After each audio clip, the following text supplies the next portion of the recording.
Bonjour à tous, j'espère que vous vous portez bien, car aujourd'hui nous allons parler du conte fantastique Aladdin. Je parlerai principalement du film sorti en 2019, même si je ferai également référence au dessin animé de 1992. Les deux ont été produits par Disney et sont à destination de toute la famille. Nous savons que l'objectif principal de l'industrie du divertissement est d'influencer nos pensées. Cette influence est plus ou moins subtile et ce n'est pas un problème en soi. En effet, il est légitime pour un auteur de souhaiter faire passer certaines idées. Le problème, c'est lorsque l'audience est incapable de voir les idées propagées et que ces idées arrivent directement dans le subconscient sans aucun filtre. Dans ce cas, le spectateur est complètement à la merci de toutes les influences. Et ceci est particulièrement vrai quand on parle du cinéma, car le cinéma nous plonge dans un état assez comparable à celui de l'hypnose.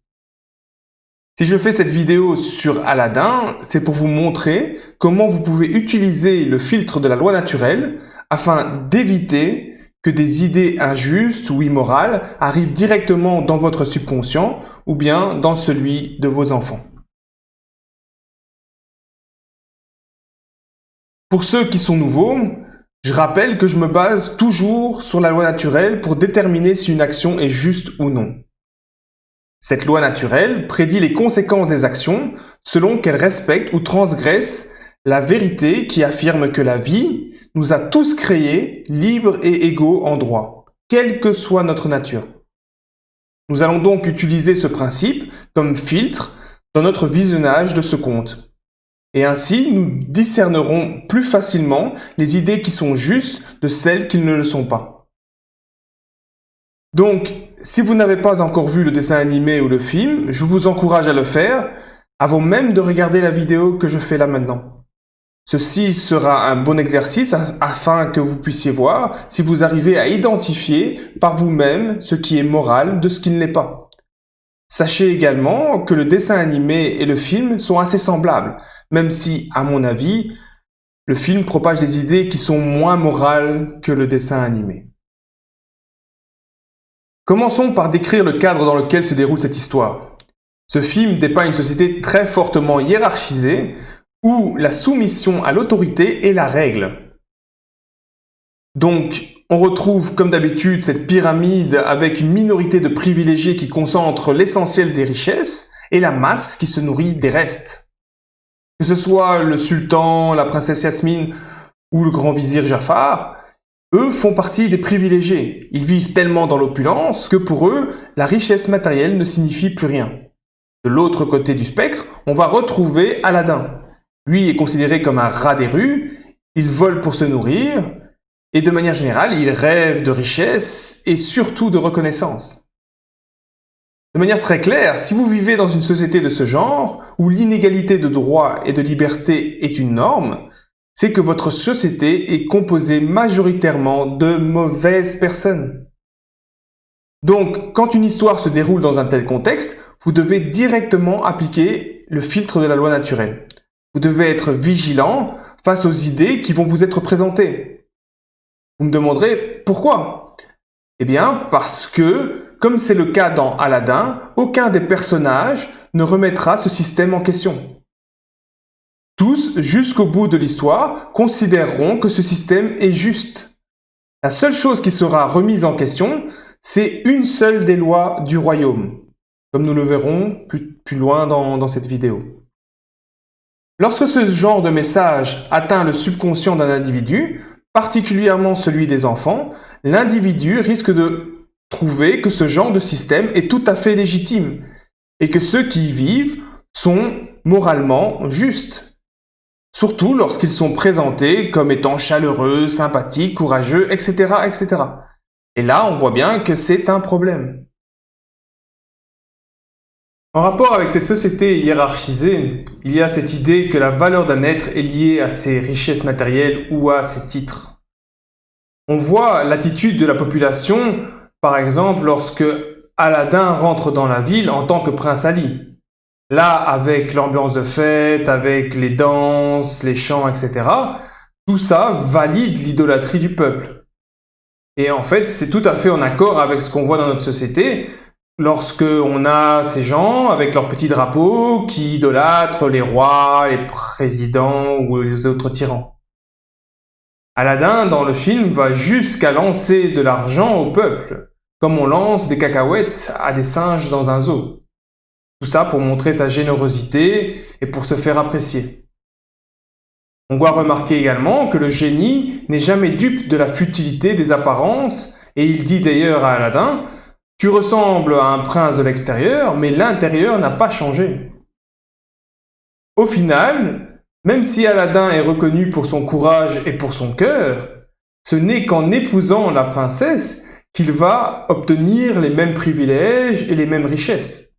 Sans cela, il serait toujours considéré comme un rat des rues et comme un être inférieur par toute la société. Un autre élément constamment mis en avant, c'est la soumission à l'autorité. Cette soumission est omniprésente et les seuls personnages qui s'en plaignent ouvertement, c'est le méchant vizir Jafar et le génie, qui lui est un esclave. Les autres personnages trouvent ça tout à fait normal. Après tout, c'est chacun sa place. Cette soumission à l'autorité est présentée comme un élément normal du fonctionnement de toute société. Cette idée est vraiment très problématique. Et si vous n'en êtes pas convaincu, il suffit de voir le résultat de cette soumission dans notre vie de tous les jours, avec ces populations qui se soumettent à ces gouvernements autoritaires lorsqu'ils donnent des mesures complètement débiles, plus stupides les unes que les autres. Il est extrêmement important d'être conscient de ce genre de message et de l'indiquer aux enfants afin qu'ils comprennent que ce genre de fonctionnement est tout à fait immoral. Un élément que je trouve relativement positif, c'est l'attitude des différents personnages face aux êtres différents, donc les êtres qui ne sont pas des humains, que ce soit les animaux ou bien que ce soit les êtres magiques comme le génie ou le tapis volant.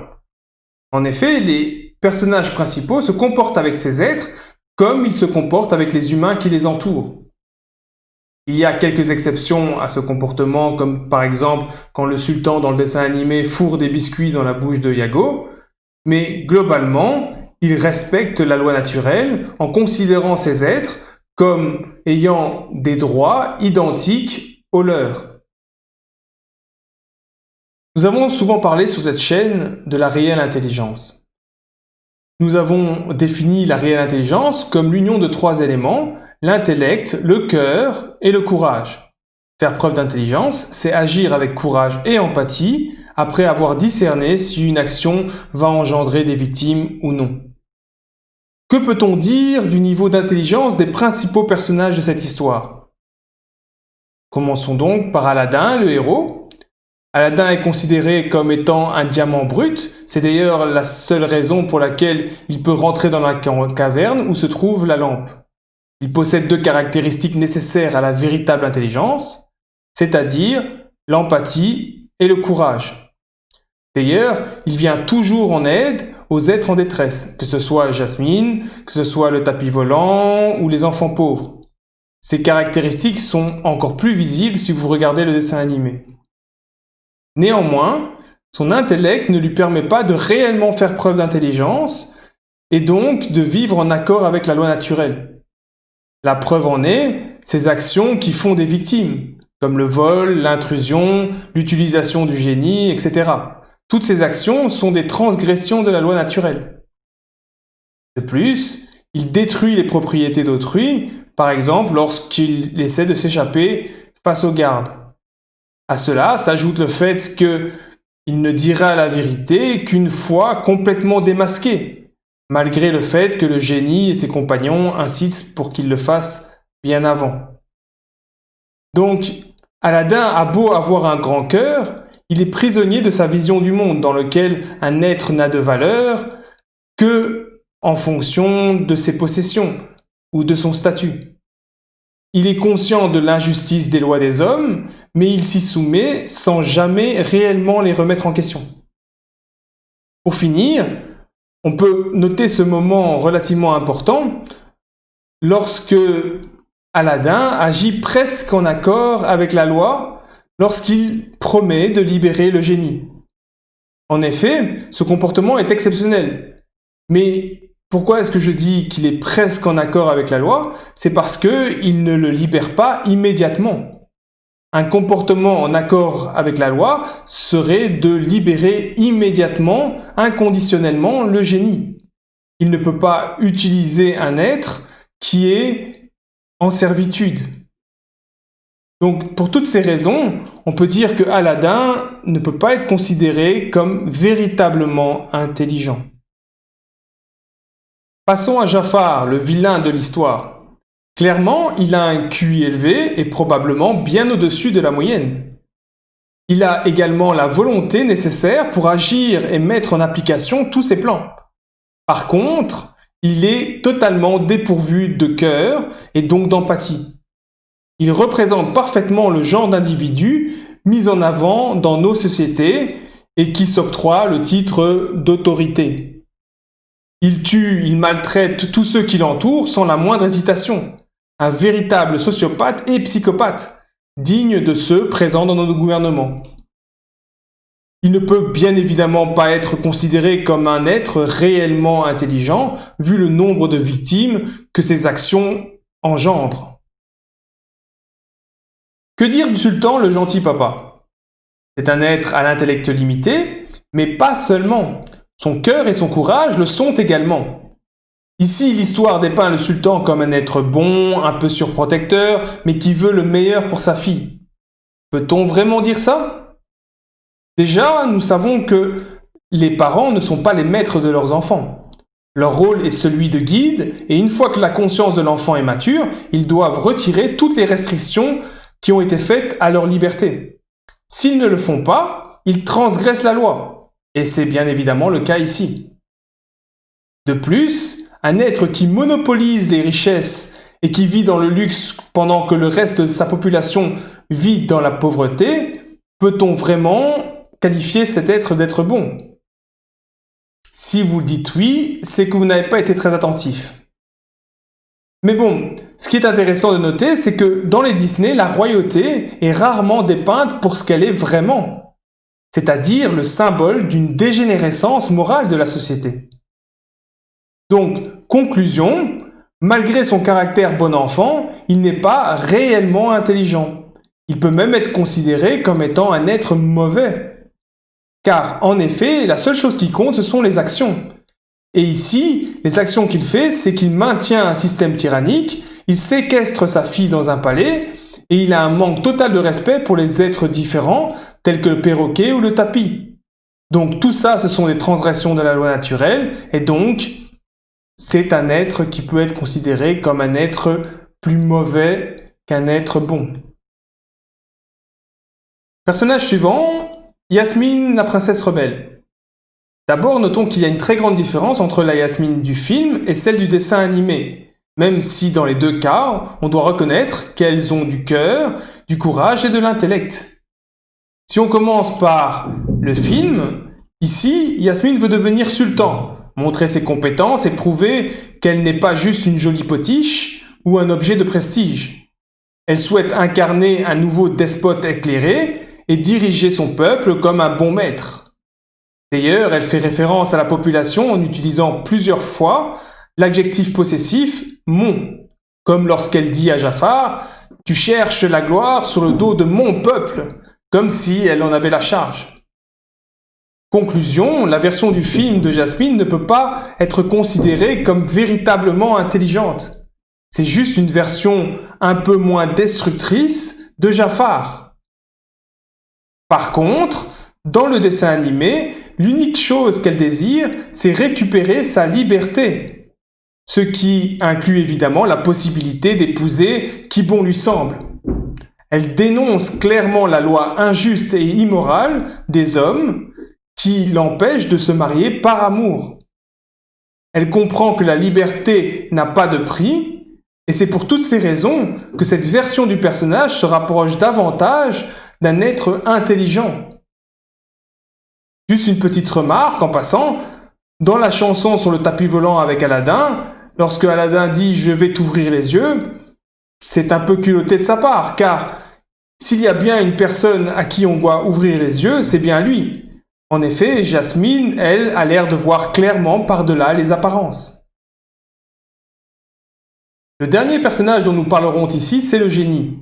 Le génie est clairement, comme Jasmine, un être intelligent. Il reconnaît l'importance de la vérité avec un grand V et il exprime de la manière la plus claire qui soit le fait que la liberté est une des choses les plus importantes dans cette réalité.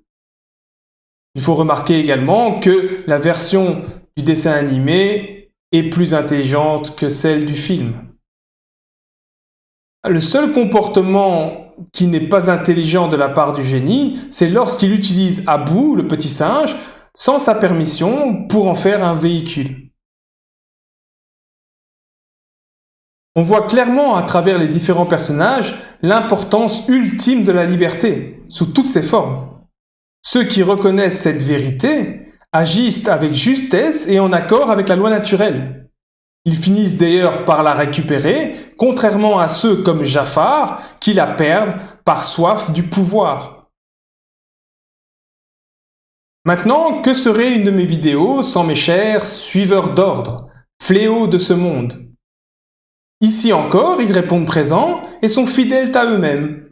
Ils obéissent aveuglément quels que soient les ordres, comme des machines sans aucune âme. D'ailleurs, la scène où ils capturent puis relâchent la princesse et son père, en fonction des ordres de leur maître, est une illustration parfaite de leur fonctionnement. Je ne sais pas si c'est fait exprès, mais quand vous voyez les yeux sans vie des gardes, cela illustre parfaitement le niveau de ces êtres, là où même un enfant de 4 ans serait capable de discerner ce qui est juste de ce qui ne l'est pas. Un autre élément intéressant à remarquer, c'est l'obéissance des personnages à des lois immorales, des lois qui sont faites et défaites par des hommes. On retrouve une phrase qui résume à elle seule l'immoralité d'un tel système lorsque le sultan dit à Yasmine « Comme sultan, tu pourras changer la loi ».